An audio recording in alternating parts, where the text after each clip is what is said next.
Hey everybody, Benjamin Nathaniel Reddick II here, aka the Violence Conductor. As you can see, I'm not dressed all flashy today.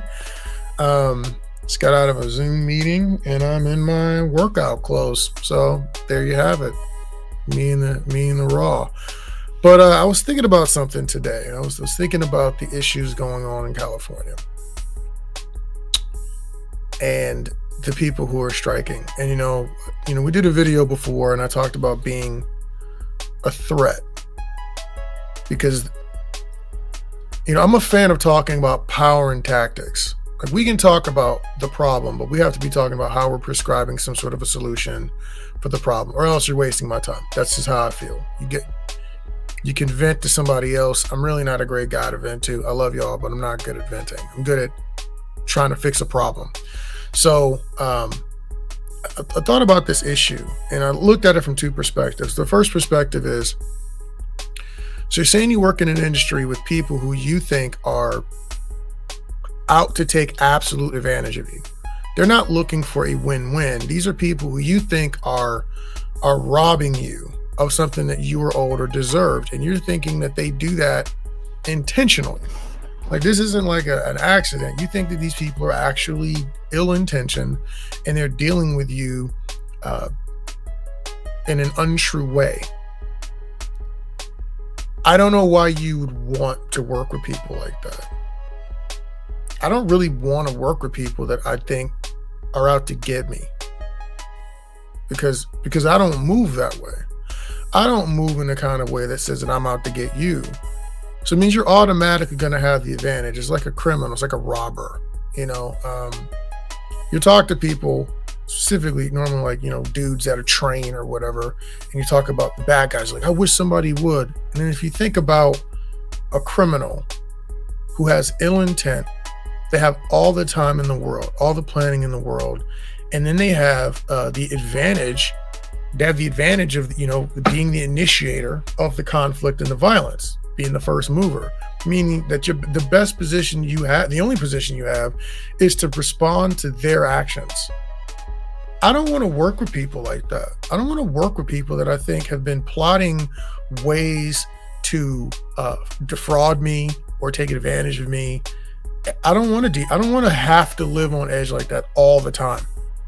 Now, contrary to popular belief, I don't think that that's what it means to be a capitalist or be in business in a free market economy.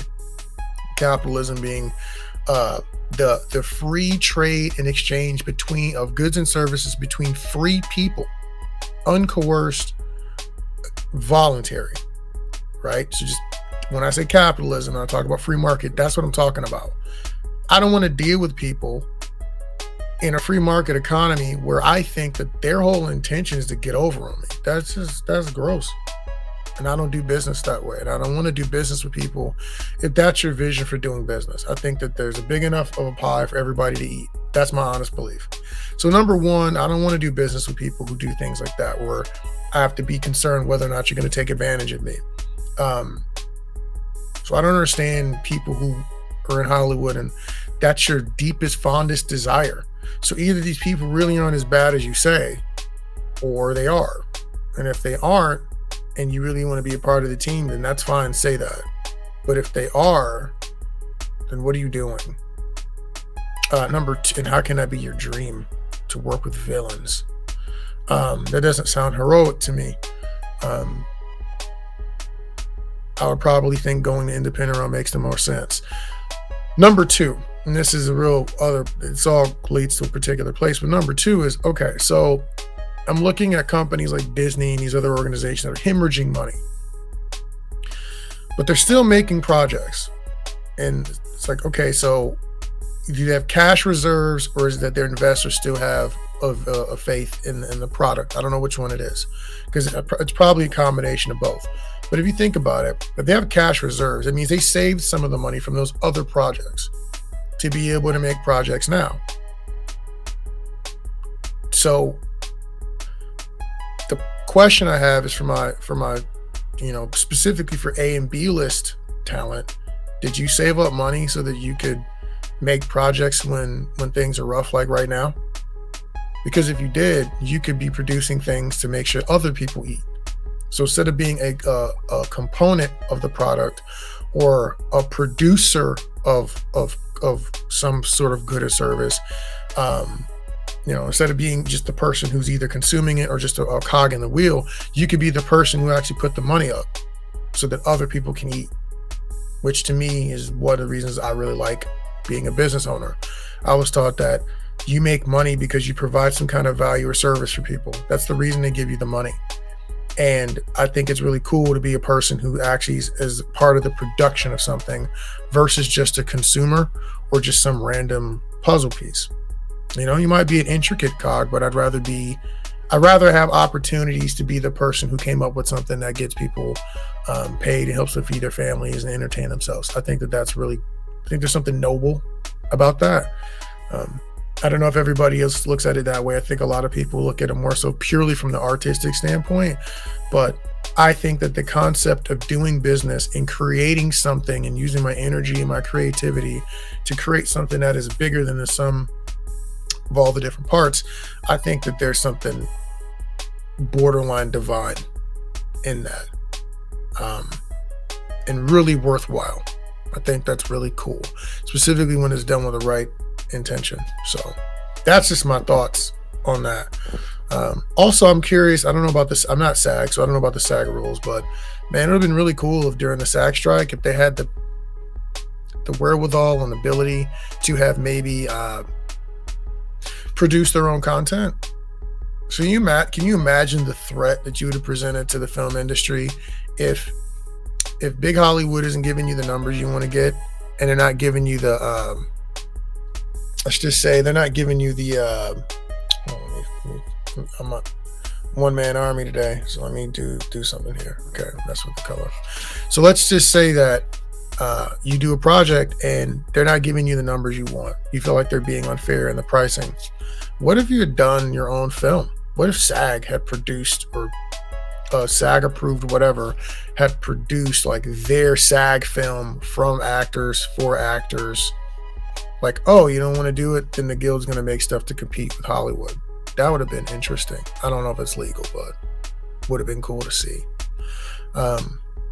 Yeah, I just think it's interesting when you have these conversations, because a lot of the conversations, the debate points seem to be very emotional. The AI stuff, everybody knows that, but the other things are interesting. Like, what if we just lower the price of movies in general and they stop costing $400 million, and then people stop getting paid as much as they get paid, but it's spread throughout the crew. Tom Cruise, I think they say Tom Cruise or Keanu Reeves did something of that nature, where they took some of their pay and gave it to some of their people instead, to people working the film instead. I mean, we could do things like that.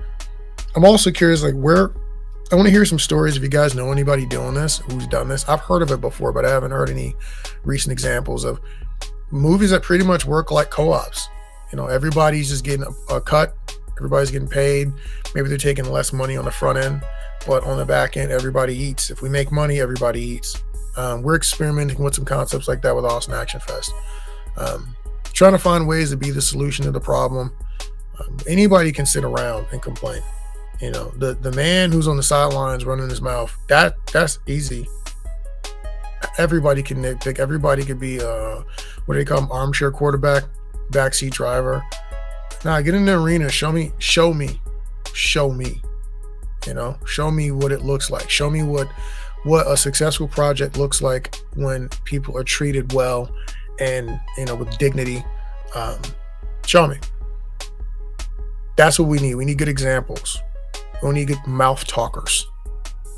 We need people out here to show us the better way of doing this. And I know independent filmmakers are doing it all the time. We just need more success stories, and we need more. We need the viewing audience to give more independent films a chance. We need y'all. We need the fans out there to go out and watch those projects and review them and give feedback and help crowdfund and do all the things. Because if we don't do those things, if we don't support independent filmmakers, then you're stuck dealing with the dudes in Hollywood that you guys keep saying are villains. You have no options, and they have unlimited power. because basically they know that they're the only game in town. So I guess technically I'm still talking about being a threat, but I'm always going to talk about being a threat. I think people who function somewhat as bullies, regardless of the industry or the realm of endeavor, they have to be shown that resistance is possible.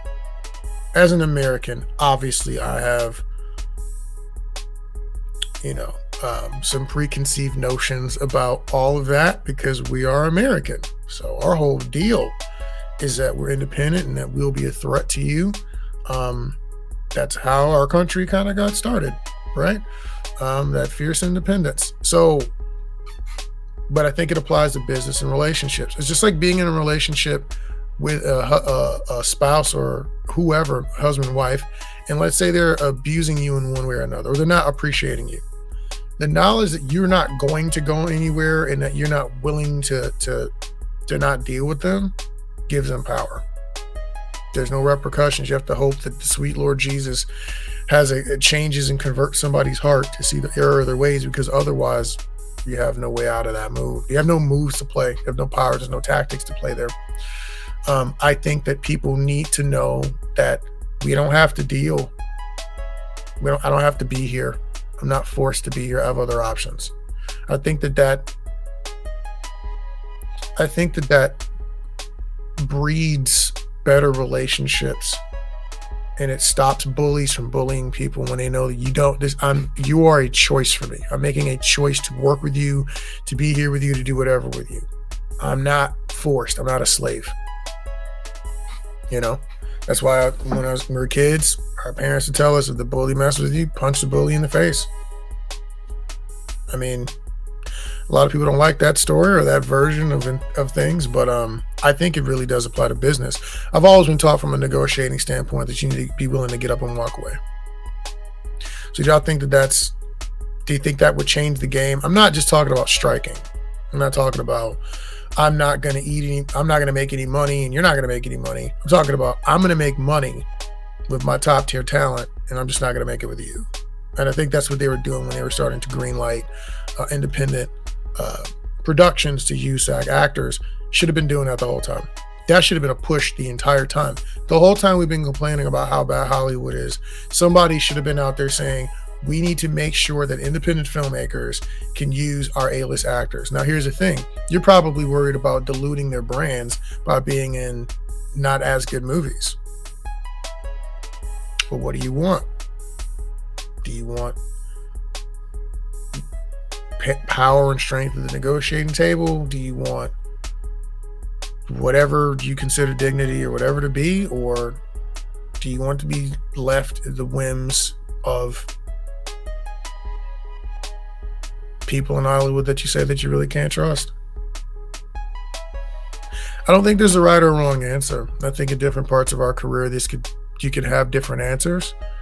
But I'm always going to side with the small business and the independent business owner, because I think when you get too much power and too much money coalesced under one person or one group of people, you stymie freedom. It tends to stymie freedom.